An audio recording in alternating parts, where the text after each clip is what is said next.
Donc bonjour, merci pour votre présence. Je suis très heureux d'être avec vous. Je m'appelle alors Christos Markogiannakis, je suis grec. Il y a toujours ce petit accent que vous constatez bien sûr. Et je suis né et grandi en Grèce. Je fais des études de droit et de criminologie. La criminologie est la science du crime. Hein. Et puis, je me suis retrouvé, je suis arrivé à Paris il y a quelques années et pour mon doctorat en criminologie. Et depuis, j'écris. J'écris des romans policiers à l'Agatha Christie. Et ce qui m'intéresse, c'est la psychologie criminelle. Et j'écris aussi des livres qui mélangent l'art et le crime. Et mon dernier, qui n'est pas un livre criminel, mais qui a quand même des éléments noirs dont on va parler aujourd'hui. Et je suis à vous, et vous pouvez commencer avec vos questions. Valentine, Valentine, tu commences ? Oui. Aviez-vous imaginé un jour rencontrer des élèves pour parler de vos livres ? Pas du tout. Alors, d'abord, je n'avais jamais imaginé que je vais devenir écrivain. J'étais préprogrammé par ma famille de devenir avocat. Je suis devenu avocat pénaliste.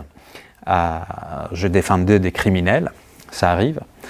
Et puis un jour, je suis à Paris, j'avais un peu de temps pendant que je faisais la recherche pour mon doctorat. Et je venais de lire un roman policier qui était d'un de très grands écrivains, mais qui ne m'a pas plu du tout. Parce que la psychologie n'était pas correcte. C'est-à-dire que le criminel et son choix des victimes n'étaient pas cohérentes avec toutes les choses que j'avais apprises dans la criminologie. Donc je me suis dit, je vais écrire moi-même un roman, comme moi, comme criminologue et lecteur de romans policiers, aurais aimé le lire. Et c'est comme ça que le premier livre est écrit, et puis il a trouvé son schéma pour être publié. Donc non, je n'avais jamais imaginé que je serais lecteur et je n'ai jamais imaginé que j'aurais une expérience si belle avec les collégiens comme vous qui me posent des questions sur les choses que je fais. Donc non, je n'ai jamais imaginé ça. Je n'avais jamais imaginé et je suis très heureux de le vivre. Violette, pourquoi écrire sur Onassis et Calas ? D'abord, le livre était plutôt pour la Callas. Maria Callas, comme vous avez appris bien sûr, elle était la plus grande voix du XXe siècle de l'opéra et elle était toujours présente dans mes livres parce que même mon policier, mon capitaine de la police grecque, Christophoros Markou, il est un grand fan de sa voix et de cet artiste. Et un jour alors, il y a plusieurs vidéos sur YouTube où elle dit « J'aurais préféré d'avoir une famille que cette grande carrière ». Et c'était l'inspiration, je me suis dit, si elle avait un enfant. Et j'ai commencé à écrire cette histoire parce que je voulais lui donner un enfant et donner une vie heureuse à cet enfant. Mais comme vous avez peut-être vu, ce n'est pas le cas dans le livre parce que c'est une aventure qui est plutôt inspirée par des tragédies grecques. C'est-à-dire, il y a des éléments où le destin, ou les choix, parce que c'est aussi une question de ces livres, nous poussent vers les directions qu'on ne veut pas. Et donc, c'était l'idée. Et alors, Callas, l'enfant, il fallait un père, et le grand amour de Maria Callas, c'était Onassis. Et je fais beaucoup de recherches afin de pouvoir apprendre des choses sur ces deux personnes. Pas les choses que tout le monde connaissait, mais quand on parle de nos parents ou de nos proches, il y a toujours des petites choses qu'ils font qui ne sont pas connues, mais qui nous touchent. Donc je cherchais des éléments comme ça. Et donc c'était d'abord Maria Callas et puis le reste est venu. Et donc Alice... Est-ce que ce récit est vrai ou est-ce une fiction ? C'est une très bonne question. Alors, les personnes sont vraies, c'est-à-dire que Maria Callas a existé, Onassis, Jackie Kennedy, John Kennedy, Pier Paolo Pasolini, donc les personnes sont vraies, mais ils deviennent des personnages dans le livre. Et puis, l'histoire de cet enfant est fictive. Mais j'ai pris de faits réels, j'ai pris des personnes réelles, des histoires réelles, et j'ai créé un mélange J'aime beaucoup les hybrides, j'aime beaucoup les mélanges. Vous avez vu par exemple le crime et l'art.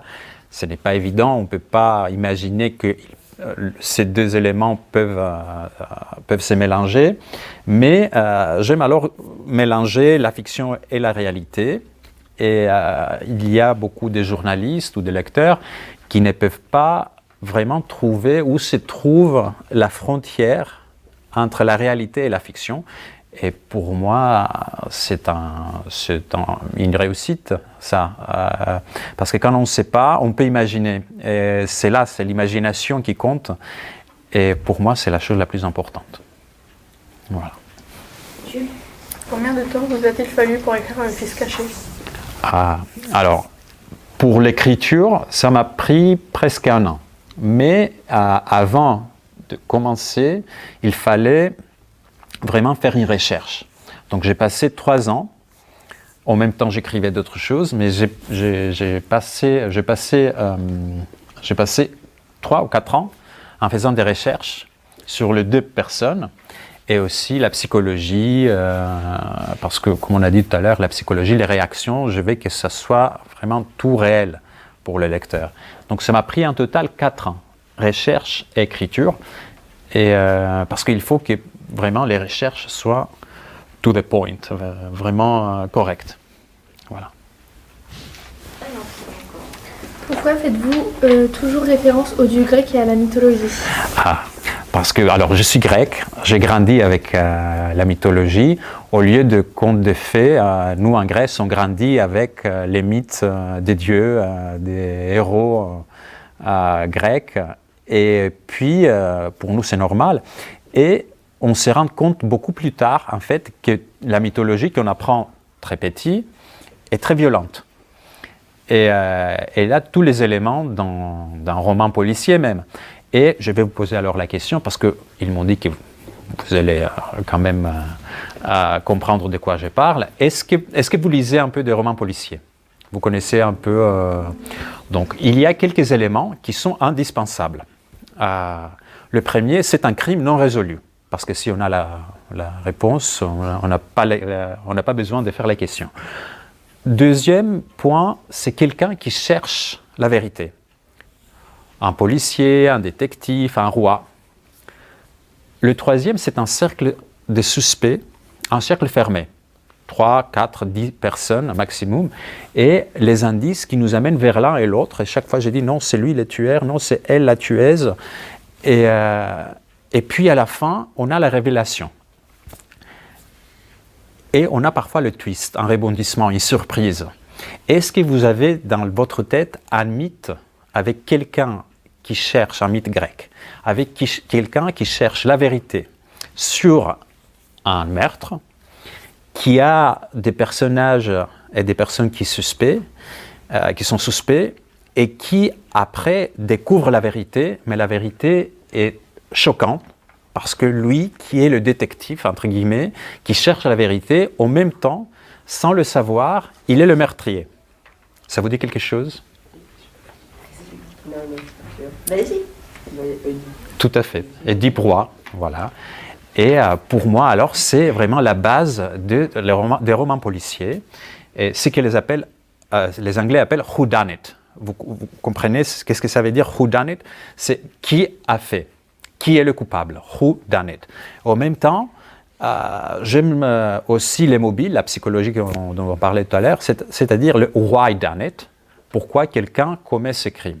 Donc Édipe Roi est le premier who done it dans l'histoire européenne, même mondiale. Voilà. Lila, croyez-vous au destin? Alors c'est une question, je n'ai pas la réponse en fait.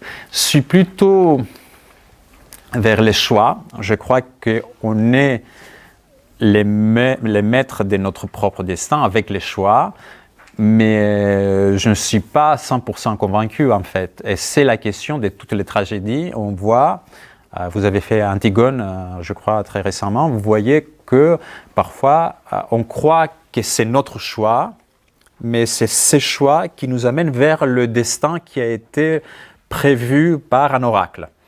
Donc, je n'ai pas la question. Je veux croire au libre arbitre que c'est les choix qui façonnent notre vie, mais je ne suis pas 100% sûr. Hugo? Quel est votre rapport avec la tragédie? Encore une fois, la tragédie fait partie de cette mythologie grecque et la tragédie est toujours autour de la famille. Et vous voyez, autour de la Méditerranée, en Grèce aussi, la famille est très importante. Parfois, quelqu'un veut s'échapper de sa famille, parfois, la famille est un peu trop présente. Et pour moi, c'était la tragédie grecque. On peut la voir même aujourd'hui dans la vie de quelques personnes. Par exemple, la vie de Maria Callas, pour moi, était une tragédie contemporaine.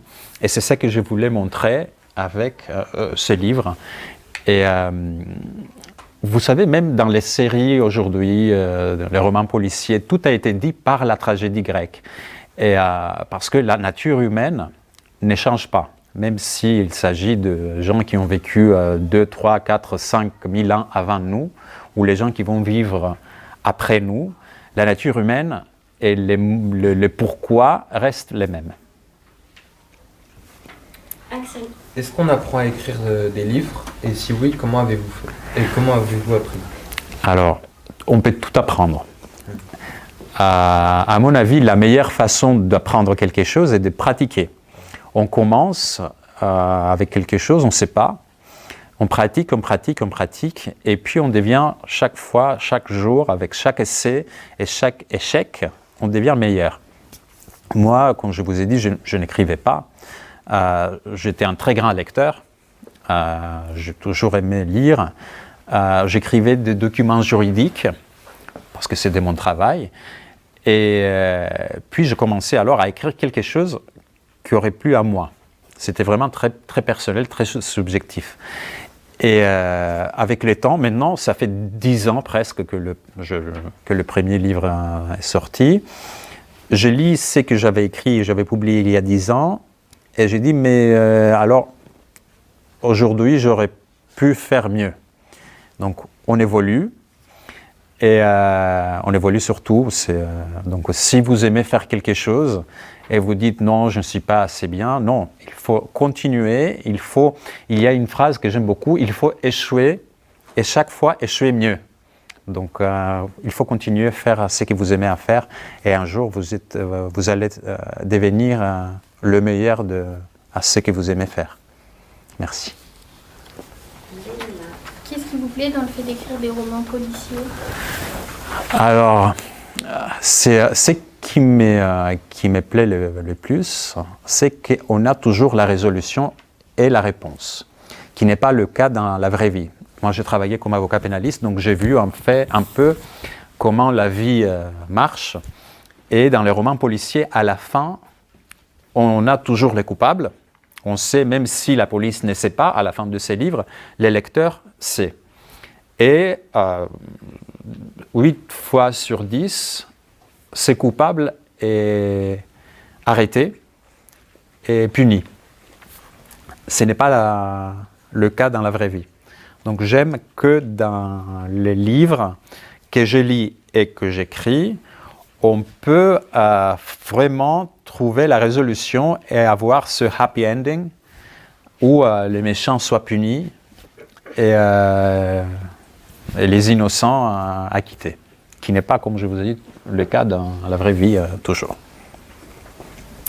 Clémence. Qu'est-ce que vous trouvez beau dans un crime? Alors rien du tout, mais il y a des belles représentations d'un crime. Même si le sujet est moche, on peut avoir une belle représentation. Et c'est ça qui me touche, parce que dans les 2 premiers livres, Scènes des crimes au Louvre, Scènes des crimes à Orsay, il y a des tableaux magnifiques qui nous représentent des affaires qui ne sont pas très agréables. Vous voyez par exemple ce tableau magnifique que vous connaissez bien sûr grâce à votre histoire, Marat assassiné. C'est un tableau très bien fait et c'est intéressant parce que pour moi qui est criminologue et amateur d'art, on peut trouver dans des tableaux comme ça toutes les réponses sur les questions qu'on fait sur une enquête pour un vrai crime. Les questions sont toujours comment c'est-à-dire on cherche l'arme, on cherche l'occasion, comment le criminel a pu s'introduire, par exemple, dans les lieux du crime, et on cherche les pourquoi. Et dans ce tableau, on a tout. Vous allez voir tout à l'heure, il y a un couteau, c'est le crime de Charlotte Corday. Il y a le mobile, on ne le voit pas parce que c'est caché par cette petite phrase. David a écrit « N'ayant pu me corrompre, ils m'ont assassiné ».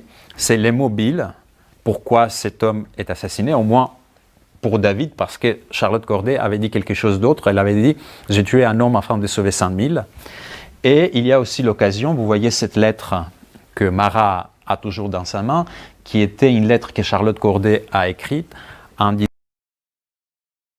disant « J'ai une liste des Girondins chez moi, dans cette petite ville où j'habite, et c'est comment elle a pu accéder chez Citoyen Marat. » Donc ce n'est pas le crime que je trouve beau, c'est la représentation. Voilà. Lucas. Vous inspirez-vous parfois de d'autres auteurs? Oui, je m'inspire plutôt du style, je ne copie pas. Je filtre, je lis beaucoup, j'aime beaucoup Agatha Christie, Georges Simenon, Arthur Conan Doyle, Patricia Highsmith. C'est vraiment des écrivains de romans policiers plutôt entre guillemets classiques. C'est-à-dire que je n'aime pas trop, par exemple, les Scandinaves contemporains qui sont vraiment très violents, très noirs, qui parlent pendant 10 pages pour un trou dans la tête. Ça, ce n'est pas mon style. Et chaque fois, je me pose la question pourquoi ce livre est devenu un chef-d'œuvre. Et je m'inspire, je ne copie pas, et je rends au même moment, je rends hommage à ces écrivains que j'aime beaucoup. Donc oui, heureusement, je suis un très grand lecteur et j'écris comme un lecteur. C'est-à-dire que j'écris les choses que j'aurais aimé lire. Voilà.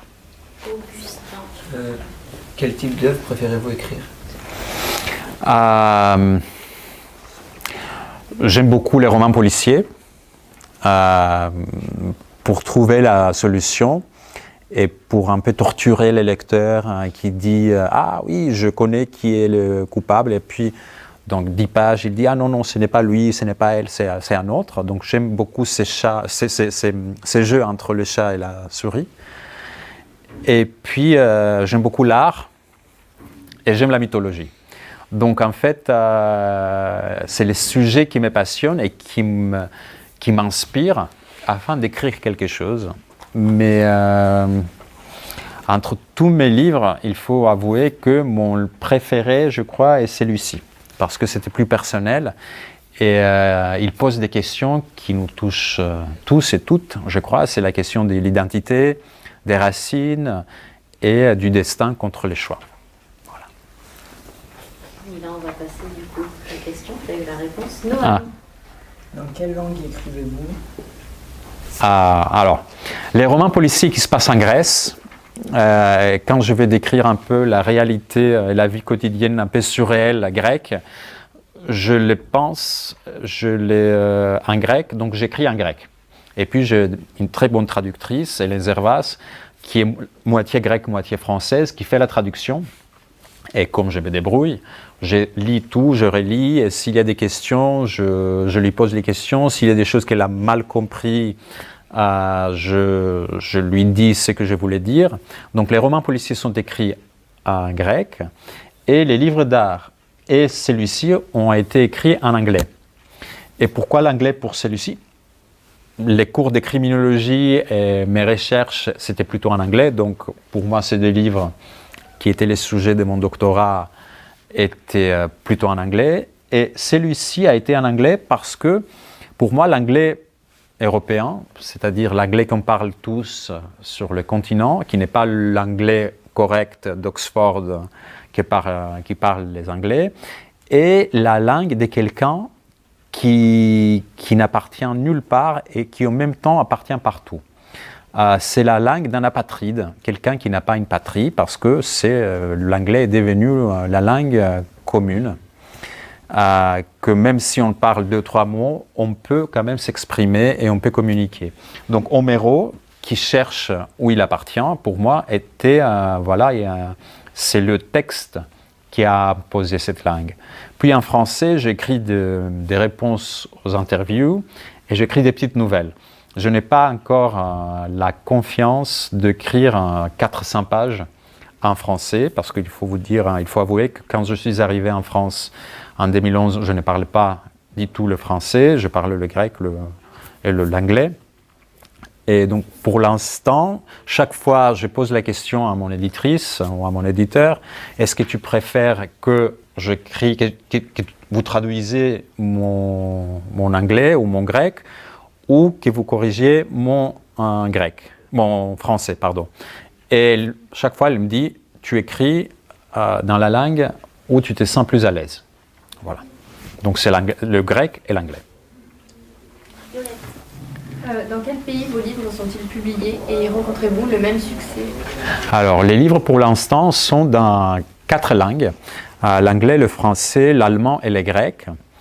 Et alors, le marché grec est beaucoup plus petit que le marché allemand ou français. Donc, et comme je vis en France, c'est beaucoup plus connu en France qu'en Grèce. Mais ça aide aussi parce que d'habitude, les livres sortent d'abord en France, même si c'est une traduction de mon grec ou de mon anglais, et puis en Grèce. Et c'est très sympa parce que comme ça, je peux avoir des extraits de la presse française ou francophone pour accompagner la version grecque de mon livre. Donc pour les Grecs, pour les lecteurs grecs, je suis plutôt un écrivain étranger. Et ici, je suis un écrivain grec. Donc voilà, on revient vers la question de l'identité. Evan. Il n'est pas là, Evan. On va passer sa question. Ethan. Pensez-vous qu'un jour vous arrêterez d'écrire? Écoutez, si quelqu'un m'avait posé la question, si un jour je pense que je vais commencer à écrire il y a 15 ans, j'aurais dit non. Donc je ne sais pas, si un jour je suis obligé d'arrêter, j'arrêterai. Et je trouverai une autre façon d'exprimer ce que je vais dire. Mais comme à 35 ans, je trouvais ce que j'aime faire, et qui me permet de vivre et qui me permet de rencontrer des gens sympathiques, des lecteurs. Vous, tous et toutes, je crois que si c'est à moi de choisir, j'aimerais bien continuer jusqu'à la fin. Voilà. Camille. Avez-vous déjà reçu des prix littéraires? Est-ce important pour vous? Oui, j'ai reçu des prix. Le premier livre, par exemple, c'est des crimes au Louvre, a reçu le prix national du document littéraire ici en France. Et celui-ci qui a tué Lucy Davis a reçu le prix Méditerranée du polar. Et c'est important parce que c'est une récompense. Il y a un comité qui dit que tu fais quelque chose très bien. C'est important, mais en même temps, la chose la plus importante, même sans prix, est l'amour de tes lecteurs et de tes lectrices. Donc, s'il fallait choisir entre les prix et l'amour de mes lecteurs, ça aurait été l'amour de mes lecteurs. Voilà. Alors, Hugo et Thibaut, peut-être vos deux questions. Vas-y, Hugo. Pourquoi êtes-vous venu en France? Et Thibaut. Et est-ce que c'est dur de quitter son pays natal? Alors, je suis arrivé en France parce que la vérité était que je voulais changer ma vie. Quand j'ai eu 30 ans, je travaillais comme avocat dans un cabinet familial.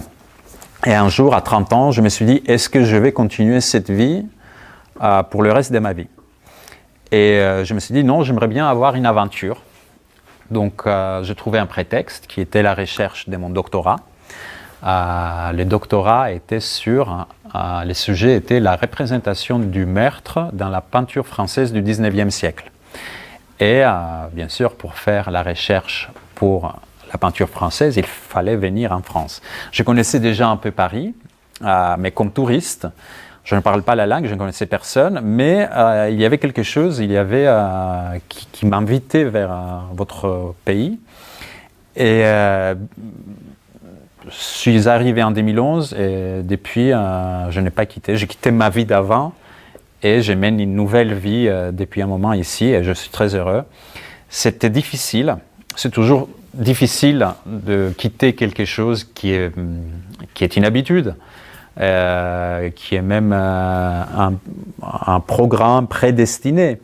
J'avais ma vie, j'avais mon travail, j'avais ma famille, j'avais mes amis, et quitter tout ça et aller dans un pays où je connais personne, je ne parle pas la langue, c'était difficile, mais quand on aime quelque chose, il n'y a pas de regrets, et les difficultés deviennent plutôt de mobile et une inspiration. Et même dans et ça, à mon avis, il faut que vous les chassiez. La vie n'est pas toujours facile. Mais les difficultés nous inspirent et nous donnent la force de devenir meilleurs. Donc il faut savoir que même dans les... on dit en grec qu'il faut savourer les bons moments parce qu'ils passent, et il faut être patient pendant les mauvais moments parce qu'ils passent aussi. Et donc, si vous avez trouvé quelque chose qui vous passionne, si vous aimez ce que vous faites, il faut être patient, persistant, et la vie va vous récompenser. Voilà. Quelle image de la France aviez-vous avant de venir, et cette image s'est-elle confirmée depuis? Alors quand on ne connaît pas, c'est un peu comme l'amour. Quand on connaît quelqu'un de loin, on a un fantasme dans notre tête que ce sera le paradis et tout sera facile. Et puis, comme personne et nulle part, le parfait n'existe pas. L'idéal n'existe pas, mais tout est subjectif. Le parfait pour moi peut être quelque chose qui n'est pas parfait pour quelqu'un d'autre. Donc, pour moi, c'était le pays idéal, le pays parfait dans la tête. Bien sûr, quand il faut que tu visites les centres d'administration, la bureaucratie, il y a des petites choses qui ne sont jamais agréables, mais nulle part, hein, pas seulement en France. Mais quand tu pèses les côtés agréables et les côtés négatifs, si le côté agréable est beaucoup plus éminent, plus important, il faut le garder. Et pour moi, je me sens chez moi ici. Je suis très heureux, je suis très reconnaissant aux Français et à la France pour m'avoir accueilli comme ça. Et j'ai construit cette carrière grâce à la France. Et j'ai vécu de ma passion grâce à la France. Et donc, malgré les petites difficultés parfois, je dis que pour moi, c'est le meilleur pays du monde, pour moi. Voilà.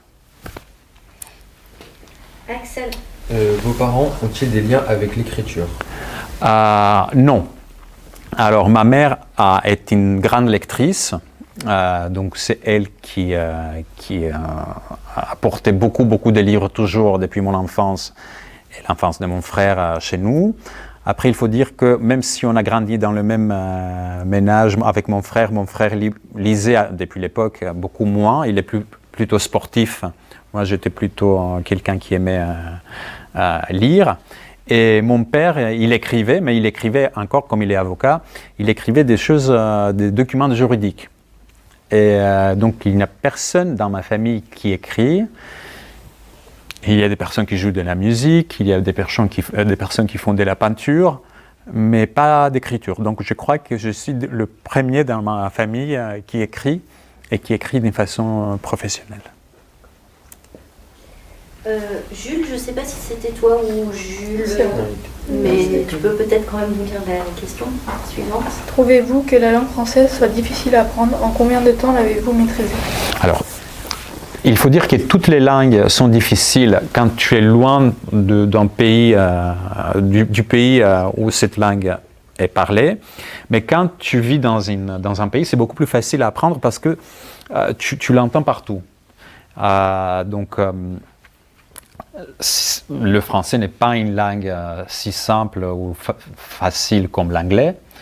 Le français, pardon, n'est pas si facile, mais c'est une langue très nuancée. J'aime beaucoup. Et aujourd'hui, je la parle avec les petites fautes que vous avez sûrement constatées, avec cet accent qui est plutôt, un accent méditerranéen. parfois ils me disent ensoleillé. Ce n'est pas l'accent grec, parce que je ne sais pas si vous connaissez des Grecs ou des gens qui ont d'origine grecque. Alors, en Grèce, on n'a pas le son « j ». Donc, pour nous les Grecs, et beaucoup de mes amis ont la tendance de dire, au lieu de dire « je m'appelle », de dire « ze m'appelle ». Donc, on a, au lieu de « je », on a ce « z ». Et donc, c'était un peu difficile. Je l'ai appris lentement. Et c'est grâce aux livres, et c'est grâce au premier livre et les conférences, parce que j'ai commencé à donner des conférences, que j'ai appris beaucoup de choses. Mais il y a toujours des choses qui me posent, je ne sais pas, je vais vous poser peut-être la question à vos professeurs. Il y a des choses que je ne comprends pas, toujours. Je vous donne un exemple.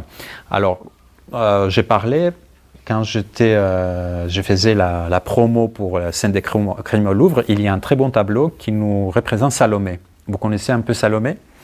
Alors, c'est une femme biblique qui a décapité, qui a donné l'ordre que Saint Jean soit décapité. Donc, il y a un mot grec qui est archétypo, qui est le premier exemple, qui est passé dans plusieurs autres langues. Et en grec, en français, c'est archétype. Moi, je disais toujours archétype, parce que j'avais dans la tête architecte, archevêque. Et mon attaché de presse à l'époque me disait non, arrête avec tes bêtises, il faut dire archétype. Et je dis, explique-moi pourquoi on dit alors archevêque et architecte et on dit archétype. Il n'avait pas de réponse. Et donc, même aujourd'hui, je dis, quand il y a des mots grecs ou d'origine grecque, j'ai le droit de le prononcer comme je veux. Donc parfois je dis archétype, parfois je dis archétype. Donc voilà. L'explication qu'on donne en général, l'étymologie grecque, oui, c'est oui. plus facile. Oui. C'est pas correct à chaque fois, c'est plus facile. Maëlys. Avez-vous déjà connu le syndrome de la page blanche? Si oui, combien de temps cela a duré et comment avez-vous retrouvé l'inspiration? Alors, je ne l'ai pas encore connu, je vous dis pourquoi. Je suis quelqu'un qui, quand j'aime quelque chose, je suis très discipliné. C'est-à-dire que j'écris tous les jours et je me pose devant mon ordinateur, parce que j'écris à l'ordinateur, tous les jours à 8h30. Et il y a une phrase très, très belle de Stephen King. Est-ce que vous connaissez Stephen King? Il est un grand écrivain américain qui écrit des choses, de livres d'horreur, des thrillers. Donc je vous le conseille, il faut le découvrir. Il disait alors que la muse, vous connaissez un peu la muse? La muse, les muses sont les déesses de l'art et de l'inspiration, les déesses grecques antiques. Donc il disait alors que la muse vient au rendez-vous. C'est-à-dire que quand tu es devant ton ordinateur tous les jours à 8h30, la muse ou ton cerveau est habitué et il sait qu'à 8h30, il faut qu'il soit créatif. Donc, même si pendant une minute, tu ne sais pas quoi écrire, quand tu regardes la page, ton cerveau te donne des signaux et tu commences à écrire. Donc, c'est plutôt la peur. Il ne faut pas avoir peur de la page blanche. Je ne sais pas s'il y a entre vous des gens qui écrivent. Alors, si un jour vous voulez écrire et vous dites à vous-même, non, je ne sais pas si j'ai des idées, on a tous des idées, on a tous des choses qu'on a vécues, qu'on aimerait raconter. Donc, mettez-vous à l'ordinateur et commencez à écrire. Et les idées et les expressions, les phrases, les mots vont venir très facilement. Voilà, il ne faut pas avoir alors peur de la page blanche et le syndrome des pages blanches n'existera pas. Avez-vous déjà écrit des livres qui n'ont pas été publiés? Oui. Il faut dire que quand j'ai écrit le premier, je n'avais aucune intention de le publier. Il a trouvé son chemin presque seul. Et puis j'ai commencé à écrire. Et jusqu'il y a un an, j'avais déjà 4 manuscrits qui étaient en train de se publier l'un après l'autre. Et maintenant, j'ai encore un manuscrit qui, je ne sais pas s'il sera publié parce que c'est toujours un peu de mythologie. Je vous donne l'idée, mais attention, je ne veux pas que quelqu'un me la vole. Il y a les dieux de l'Olympe qui sont accusés par les gens, par les mortels, pour les crimes contre l'humanité. Donc c'était l'idée. Ce manuscrit est achevé et j'attends la réponse de mon éditrice si elle veut le publier ou pas. Parce que c'est différent. C'est beaucoup plus facile quand tu as une série de continuer avec cette série. Donc je sais que j'ai déjà commencé à écrire la nouvelle aventure de mon capitaine Marcou. Donc ce sera beaucoup plus facile, comme les précédents ont eu un succès, d'écrire les nouveaux. Mais quand il y a une nouvelle idée, parfois tu te poses les questions et tu ne sais pas si le livre sera publié ou pas. Hugo, Est-ce que le métier d'écrivain paye bien? Fait. Est-ce que le métier d'écrivain paye bien? Alors, ça dépend. Il faut beaucoup vendre pour pouvoir bien vivre, parce que, je vous donne un exemple, un livre par exemple coûte 20 €. De ces 20 €, l'écrivain gagne 2 €. Ouais. Donc le reste va au libraire, à l'éditeur, à l'imprimeur, à la distribution et à l'État. Et donc il faut beaucoup vendre, mais comme on est dans un pays qui pousse, qui donne des motivations pour la création, les écrivains, quand ils vont au festival ou quand ils font des rencontres, sont rémunérés. Donc c'est beaucoup plus facile vivre comme écrivain en France qu'aux autres pays européens, ou même hors de l'Europe. Et puis, il y a d'autres choses qui arrivent parfois, écrire un scénario pour vendre les droits de tes livres pour une série, pour un film, même pour un video game. Donc, si tu fais ce que tu aimes et tu le fais bien et tu persistes, oui, ça peut payer